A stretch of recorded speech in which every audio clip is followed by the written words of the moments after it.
The evening had fallen quietly over the small Vermont neighborhood.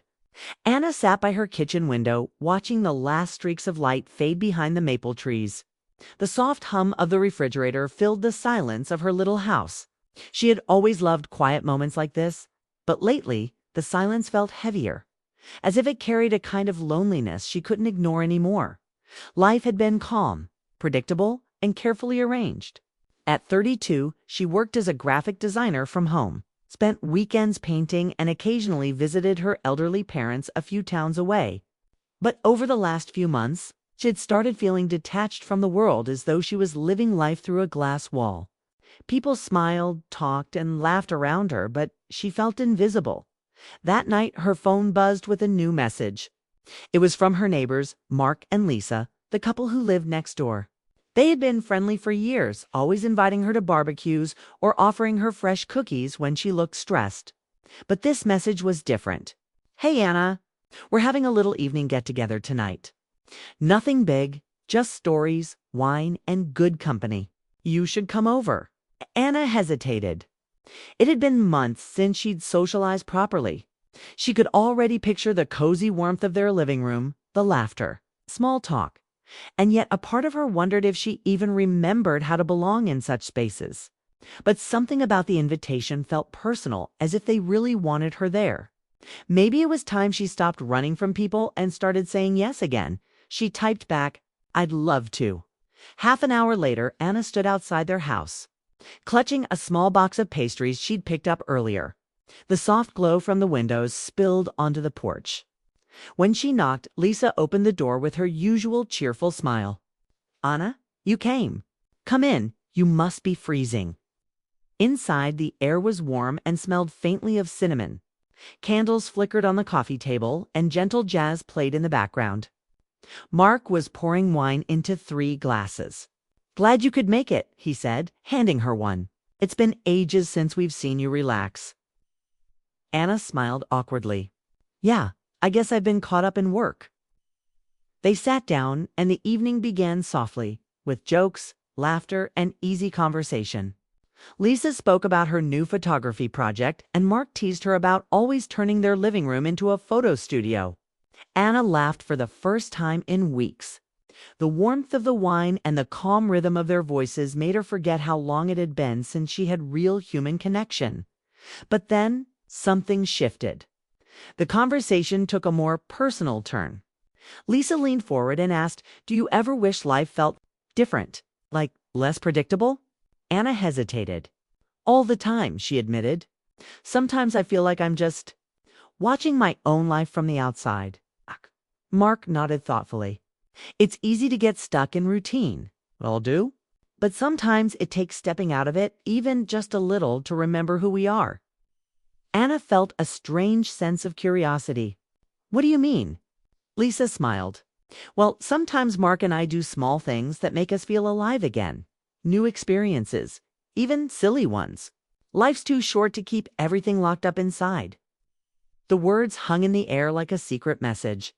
There was something about the way Lisa said them, honest, almost vulnerable, that made Anna feel both intrigued and nervous. The hours slipped by quickly. They played a storytelling game where each person had to share a true moment from their life, something meaningful, something they never told anyone.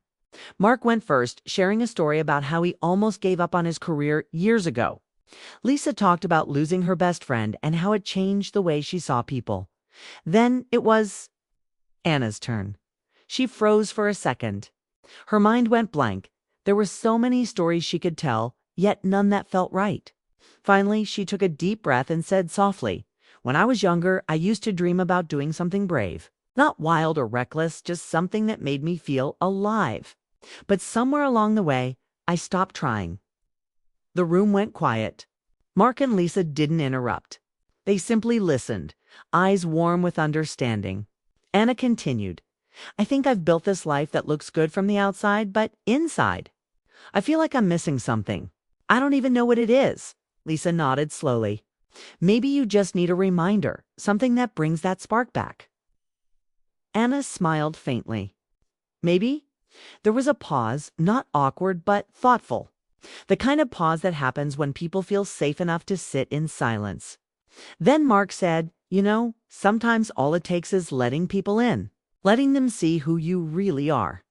Anna met his eyes, unsure what to say. There was something deeply honest in his tone. No judgment, no agenda. Just truth. The night carried on with laughter and quiet confessions. Lisa shared stories from her childhood. Anna talked about her failed relationships and how they made her afraid to trust. It wasn't a romantic evening, it was raw, human, and unexpectedly comforting. As the clock neared midnight, Anna realized she didn't want to leave. For the first time in a long while, she felt connected to people, to warmth, to life itself.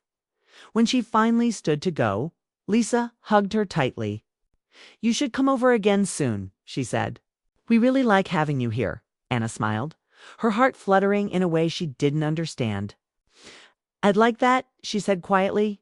Stepping out into the cold night, she felt different, lighter somehow. The snow had started to fall again, soft and silent, covering the streets in white.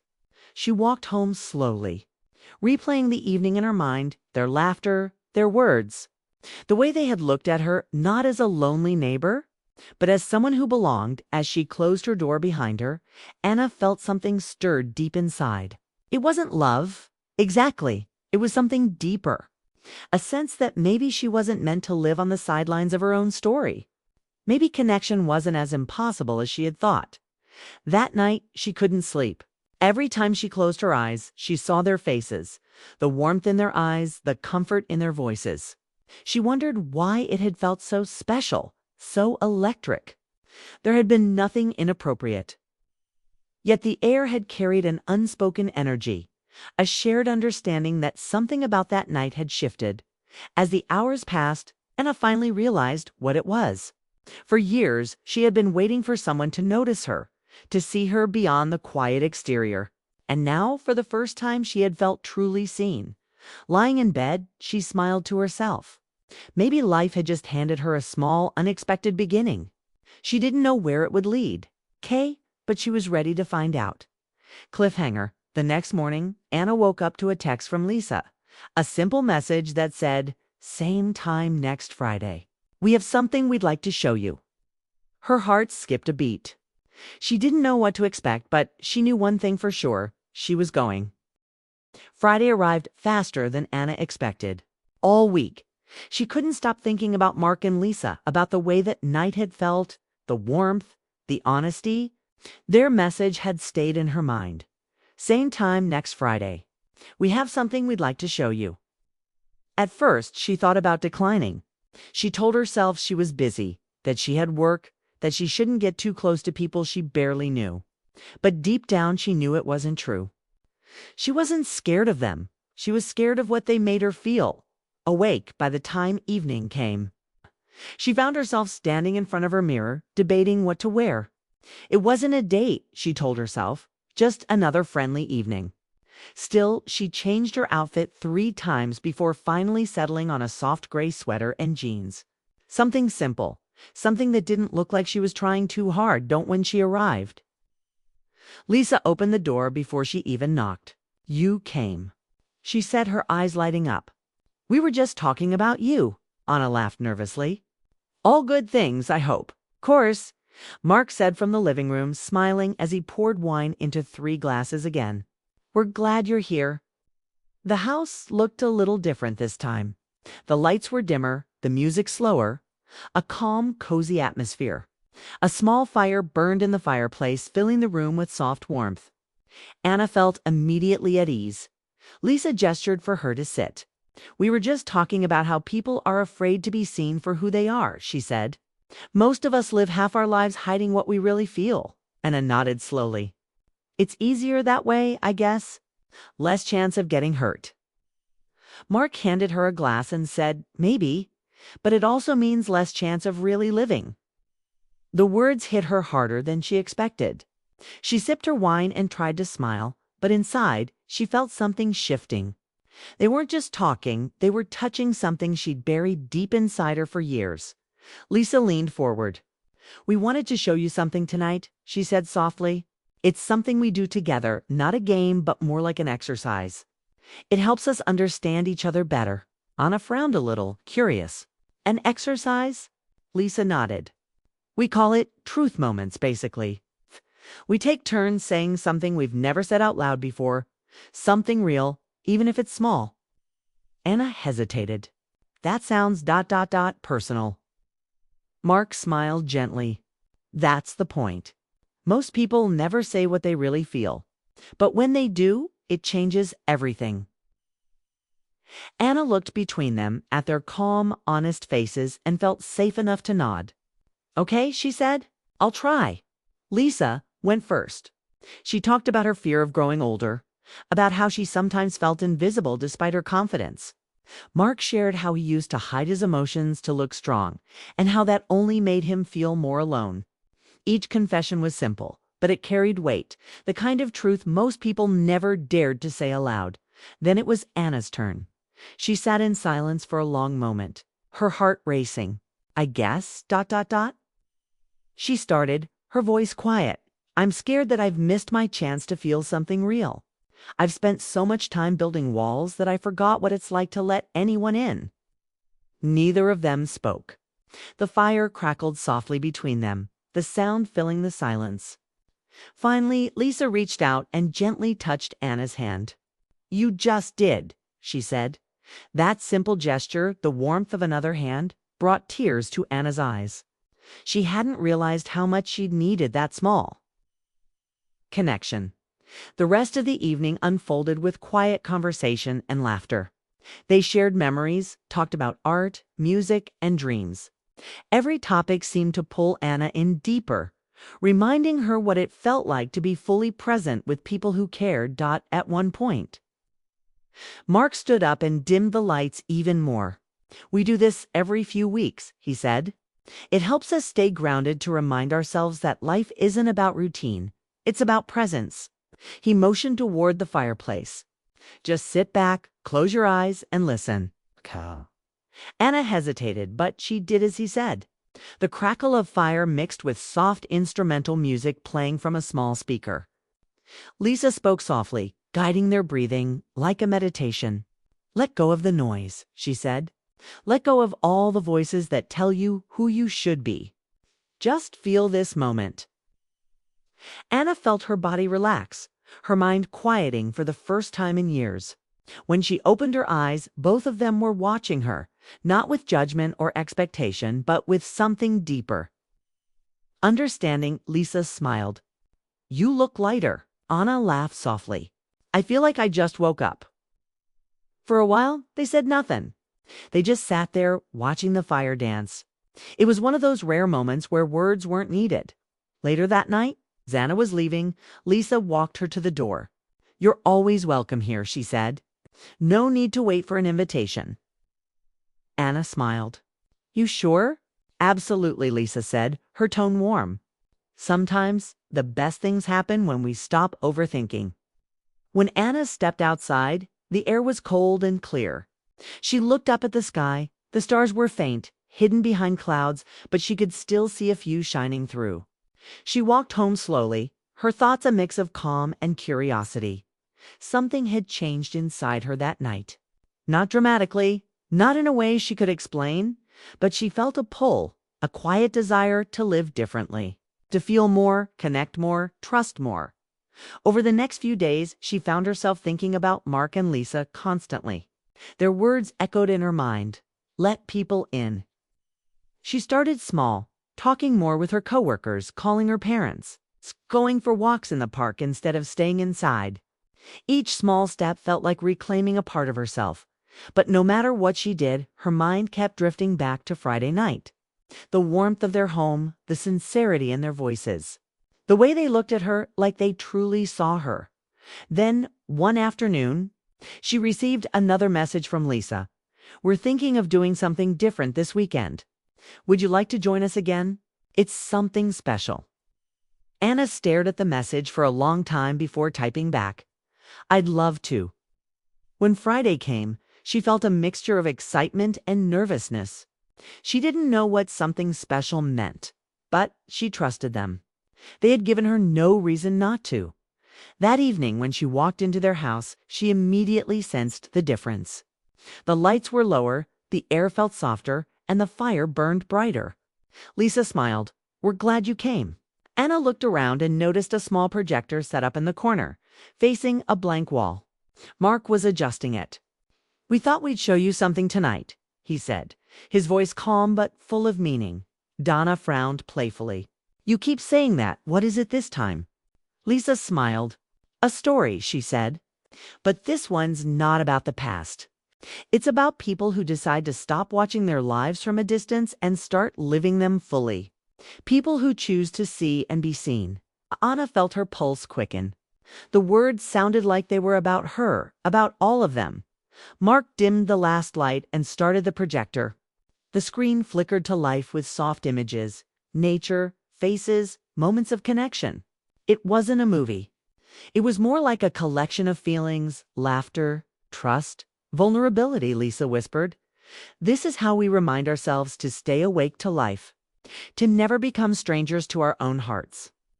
Anna watched silently, her eyes glistening. Something inside her broke open, not in pain, but in release. She realized then that what they had offered her wasn't just friendship. It was a kind of invitation to live honestly, openly, and fearlessly. When the lights came back on, no one spoke for a long moment. Then Mark said softly, "So? Do you still feel like you're missing something?" Anna shook her head slowly, tears in her eyes. "No," she whispered. "Not anymore." The night ended quietly, with a shared sense of peace. As Anna walked home under the soft glow of the streetlights, she felt like her life had taken a new shape, one that finally felt alive. But deep down, she also knew something was building, something unspoken between the three of them, and she wasn't sure where it would lead next. Cliffhanger. The next morning, she found another note slipped under her door. It said only, "Next time, we'd like you to tell your story. All of it." Her heart raced.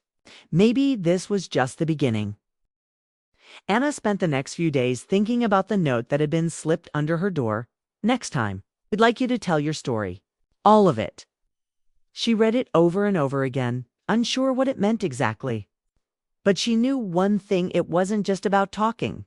It was about being seen. Truly seen, she'd spent so much of her life hiding her emotions behind calm smiles and polite words. Even when she was hurting, she'd pretend to be fine. But since meeting Mark and Lisa, something had started to shift. They had a way of creating space where honesty felt safe. By Friday night, she'd made her decision. She would go. When she arrived, the door was already open. Warm light spilled out into the cold evening air. Inside, the fire was burning, and soft instrumental music played in the background. Everything felt familiar, yet more intense than before, like the calm before something meaningful. Lisa greeted her with a hug. "You came," she said with a smile. "We weren't sure you would." Anna smiled faintly. "I almost didn't, but then I realized I didn't want to keep my story inside anymore." Mark appeared from the kitchen, carrying a tray with 3 cups of tea. "Good," he said gently. "That's why we're here." They sat together in the living room, surrounded by the quiet hum of the fire. No one spoke for a while. The silence wasn't awkward, it was peaceful. It's like they were waiting for the right moment. Finally, Lisa said softly, "Whenever you're ready." Anna took a deep breath. Her hands trembled slightly as she looked into the fire. "I guess it starts with loneliness," she said. "Not the kind where you're alone, but the kind where you're surrounded by people and still feel unseen." She told them about her marriage, the years she spent trying to make it work, trying to be perfect, always putting herself last. How, over time, her laughter had faded, replaced by silence. How even when her husband was there, it felt like he wasn't really with her. Mark and Lisa didn't interrupt. They just listened, their faces open and kind. "I used to think," Anna continued, her voice breaking slightly, "that love was something you earned. That if you worked hard enough, if you were patient enough, it would come back to you. But it doesn't always. Sometimes people just stop seeing you." She looked up, meeting their eyes. "And after that, you stop seeing yourself too." Tears welled up in her eyes, but she didn't wipe them away. She let them fall. For the first time, she didn't feel embarrassed for crying. She felt free. Lisa moved closer and gently took her hand. "You don't have to hold it all anymore," she said softly. "You did what you could, but now it's time to live for yourself." Anna nodded, a quiet sob escaping her lips. "I think I forgot how to do that." Mark leaned forward, his voice steady and calm. "Then maybe this is your moment to remember." The three of them sat there in silence again, letting the words sink in. The fire flickered, casting warm light across their faces. Anna felt something inside her shift to quiet acceptance, like a door opening after years of being locked. After a while, Lisa stood up and said, "There's something we want to show you tonight." Anna smiled faintly. "Another surprise?" Lisa nodded. "Kinda. But this one's for you." She turned off the music and handed Anna a small box. Inside was a simple silver bracelet engraved with a single word: "Seen." Anna stared at it, speechless. "It's beautiful," she whispered. "Mark said you told us that you spent years feeling invisible. We wanted you to have something that reminds you that you're not." Tears filled Anna's eyes again. "I don't know what to say." Lisa smiled warmly. "You don't have to say anything.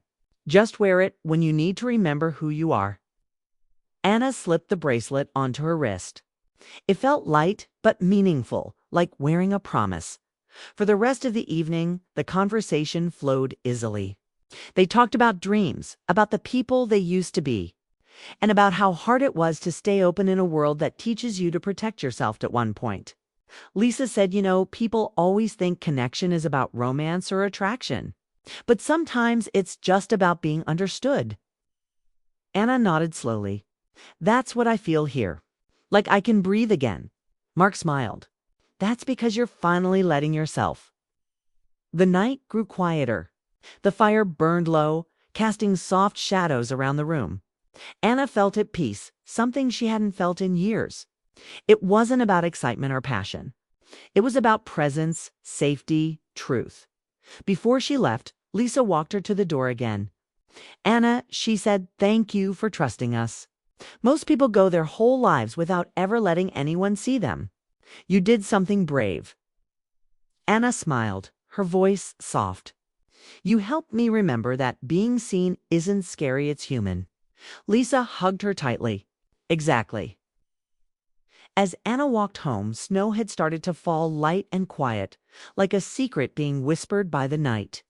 The streets were empty and the world felt softer, slower. She looked at the bracelet on her wrist, the silver glinting under the streetlight, and smiled. For the first time in a long time, she didn't feel lonely. She felt alive. The following week, Anna decided to make changes. She started painting again, a hobby she'd abandoned years ago. She went out more, smiled more, even reconnected with an old friend she'd lost touch with. Her coworkers noticed the difference. "You look happier," one of them said. "I am," Anna replied simply. But she still visited Mark and Lisa sometimes. Their friendship had become something solid and grounding, a reminder of the night she chose to start over. They still had their truth nights, still talked about everything from life to art to the strange beauty of being human. One evening, months later, Lisa looked at her and said, "You've changed so much." Anna laughed. "You think?"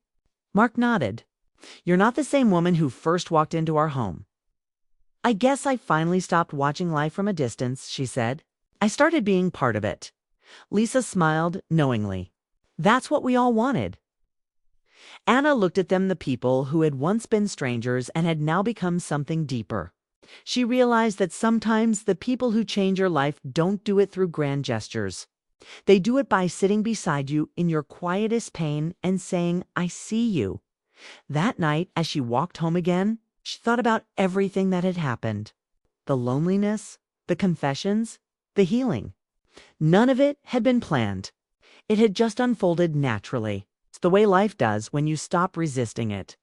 When she reached her door, she found another note waiting for her, just like the first one. She picked it up and smiled before even reading it. It said simply, "You helped us remember too." Anna pressed the note to her chest, feeling her heart swell. It wasn't just about being seen anymore. It was about seeing others, too. The story had come full circle. The woman who once felt invisible now glowed quietly, no longer afraid of her own reflection. She had learned that connection didn't always mean love stories or grand romance. Sometimes it just meant being brave enough to let someone in and brave enough to stay open when they did.